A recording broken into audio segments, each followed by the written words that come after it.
So you just got done watching the first 3 Fast and Furious movies, so those are the only good ones, and you're feeling like a bit of a bad boy, feeling like a little smoky Nagata. But this bad boy also happens to be a broke boy that only has $5,000 to his name. Is it still possible to get a good tuner car for less than 5K? Yes it is. What's going on, ladies and gentlemen? Welcome back to the channel.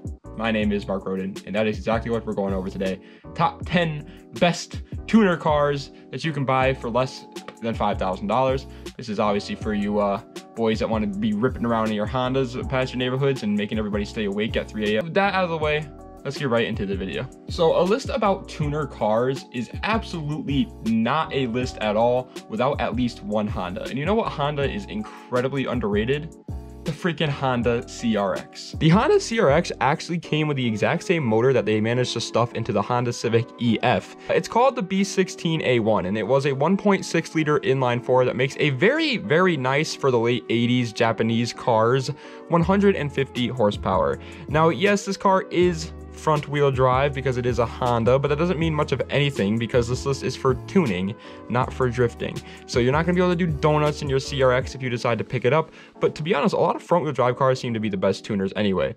And if you ever somehow do get bored of the B16, well, it's still a Honda at heart. So you can put just about any other Honda motor in it under the sun. You want a freaking K series? Go for it. A D series? Make it happen. The possibilities are endless. But what about the goldfish of the car world? The car that smiles back. I just came up with that on the spot. I think it's great. The Mazda Miata NB. So obviously everybody and their freaking mother nowadays knows about the NA Miatas at this point, and they're getting all the praise for being these adorable little sports cars that just handle like a freaking go-kart. Well, what if I told you that the next generation is just as good? Sure, it's not as cute as the NA model, but because it doesn't have those little, pop-up headlights, but it has a good personality, man, and that's all that matters. The second gen Miata kept the exact same 1.8 liter inline 4 that the first generation had, but they bumped the horsepower numbers up from 115 to 135 horsepower, which is a pretty decent jump for such a lightweight car.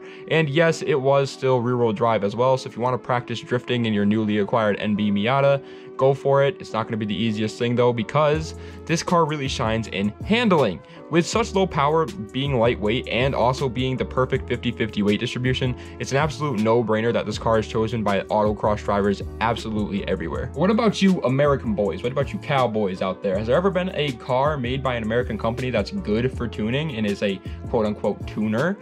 Yes, there is, and it's called the Chevy Cobalt SS. This thing is so underrated that it actually causes me physical pain. It comes with a 2 liter turbocharged inline 4 that makes 260 horsepower, and sadly, that power did go to the front wheels. But don't forget, buddy, that power is 260 horsepower. That's pretty damn good for a tuner car right out of the gate, especially when it was made back in the early 2000s. Now, the motor in these cars isn't as good or as easy to build as something like a Honda, but it's also not that bad either. It's still an inline 4 that they stuffed into a little economy car, and while it may not have that wonderful VTEC, it does have Chevy's amazing engineering behind it. Chevy made the damn LS, people, so I think they know how to make a freaking inline 4 as well. Okay, they got it down. And yes, the car isn't that cool looking. The back end looks like it's freaking 5 feet long, but that only adds insult to injury when you gap somebody and they have to look at that just abomination of a rear end. I'm gonna be honest, I couldn't find a way to like transition into this next car smoothly, but we're talking about the Toyota Cressida. Right off the bat, before we even get into this car, I want to make it very clear that it's going to be hard to find for sale. For some reason, people just do not want to sell these cars, but if you do manage to find one, then it should be under $5,000 all day. It's just kind of hard to get the car for sale. And when you do finally get your Toyota Cressida, you get a pretty damn good 3 liter inline 6 that makes 190 horsepower. And you want to know the freaking best part, man? It's bloody rear wheel drive, mate. Now, obviously, this makes a car a good choice for drifters everywhere, but even within that group of, drifty boys, these cars still aren't used as much as you would think. They're really just underrated in every single way possible, but that's a good thing because it means that people like you or me can still find them for dirt cheap. And when you do get it, it's a freaking rear-wheel drive Toyota sedan.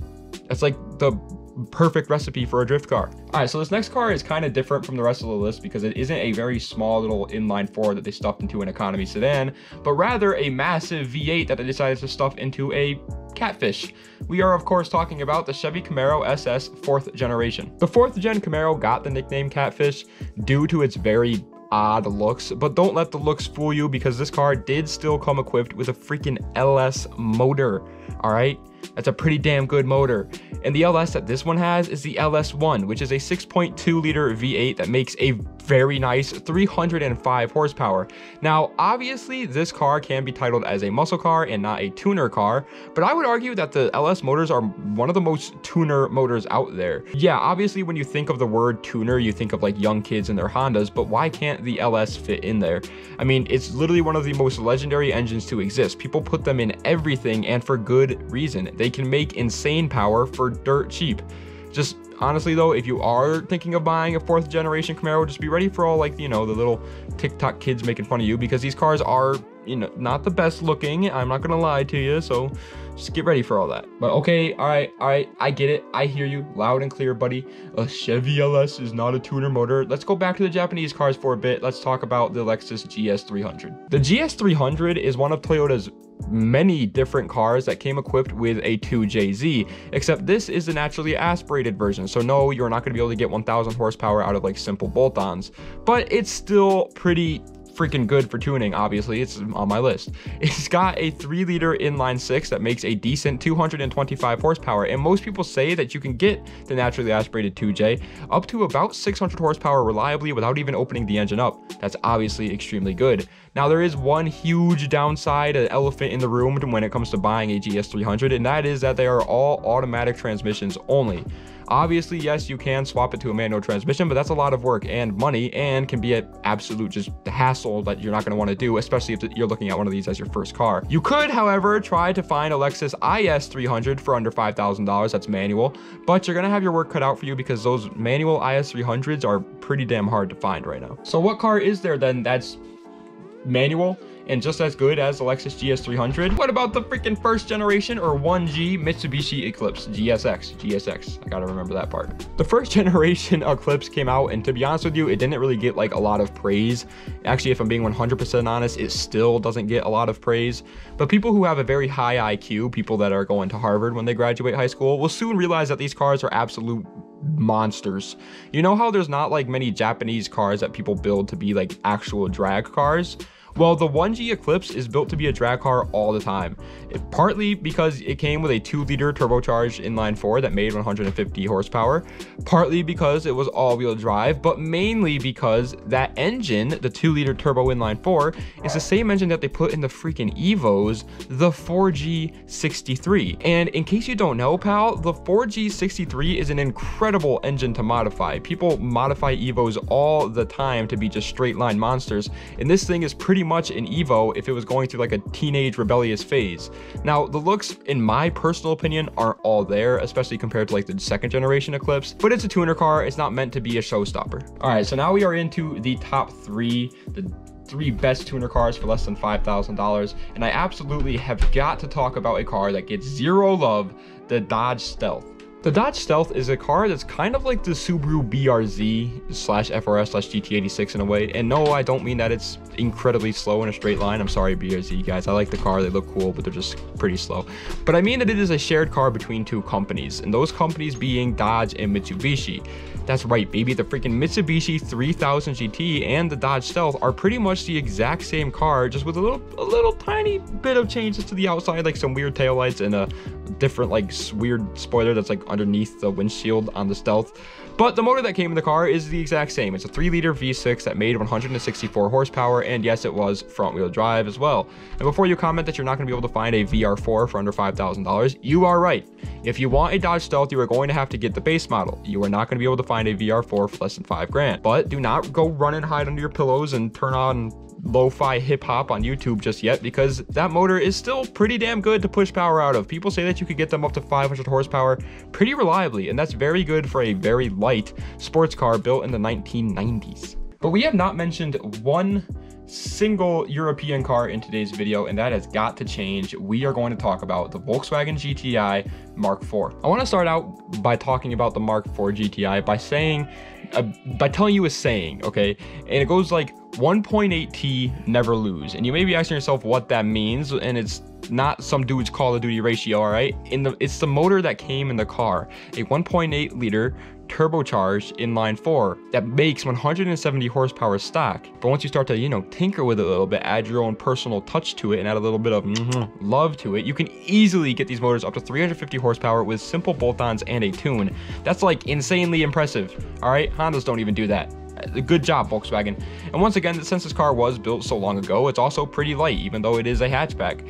And this is the only car on this list that's not only a tuning legend, but also good for just getting groceries if you need to. It's a freaking hatchback, man. They have all the space in the world. You can fit 10 clowns in there and you'll be all right. Plus, they look pretty cool too. In my personal opinion, it's probably my favorite GTI to ever come out. But we are down to the final one, the car that I think is the best for tuning for less than $5,000. And of course, it's going to be a Honda. You already knew that. We are going to talk about the Acura Integra GSR. This car and the last one, the Mark IV GTI, are actually oddly similar, and I promise I did not plan that, but they both came with a 1.8 liter inline 4. This one made 170 horsepower as well, and it was front wheel drive. That's right, they had the exact same motor, except this one was naturally aspirated. They made the exact same horsepower, and they were the exact same drivetrain. They pretty much have the exact same platform, except for the fact that this one is naturally aspirated, weighs less, looks a little bit better, and on my personal opinion, has a lot more potential. I know the names for these Honda motors probably got you in shambles right now trying to understand what they even mean, because they just have way too many letters and numbers, but the engine that came in the Integra is the B18C1, which is extremely good for building power. All right, let's just put that out there. Now, every car on this list is a very good choice when it comes to building power, and if you want to build any of them, you absolutely can. But the reason that I put the Integra in first place isn't just because it has a great motor to build. It's because not only are you going to be able to build this motor to 400 horsepower, which is very good for a lightweight car, but it's also going to be dirt cheap to build that motor. Honda parts are like freaking lollipops when you go to the doctor's office. They just give them away for free. You could go trick-or-treating and there's like a 40% chance that somebody's going to give you an Integra's turbo. It's insane. Also, obviously, I personally think that out of all the cars on this list, the Integra has the best looks. Obviously, you know, there's a little bit of a bias there, but it's a freaking Honda. You can slap any motor that you want into it. The motor that comes into it is a very good motor. Parts are dirt cheap for it, and it's still lightweight and looks cool and all the bells and whistles. So that is going to be the end of today's video. I hope you guys enjoyed. If you did, be sure to like, comment another video that you'd like to see down below, and subscribe to the channel for more. Also, please let me know in the comment section if you guys like this new style of editing better. It does take a lot more time, but if you guys like it better and it's going to increase the watch time, I will absolutely keep doing it this way. I'd rather spend a lot of time and get it's quality over quantity. Now, I used to do one video every day. It was quantity over quality for me. I'm changing that up. We're going to quality over quantity. We upload every other day now, but the quality is hopefully going to be a lot better. I'm also still working with an editor to see what he can do and what prices he's going to have me do it for, because if he can do like really good videos for you guys, I mean, hey, I ain't gonna complain about that, buddy. But anyway, definitely let me know if the quality's a lot better, or if you think the other videos were better when it was just like 2 cool clips of the cars doing their thing. But yeah, thank you guys so much for watching. I appreciate it. Make sure to like and subscribe. Das Vidania. Have a nice night.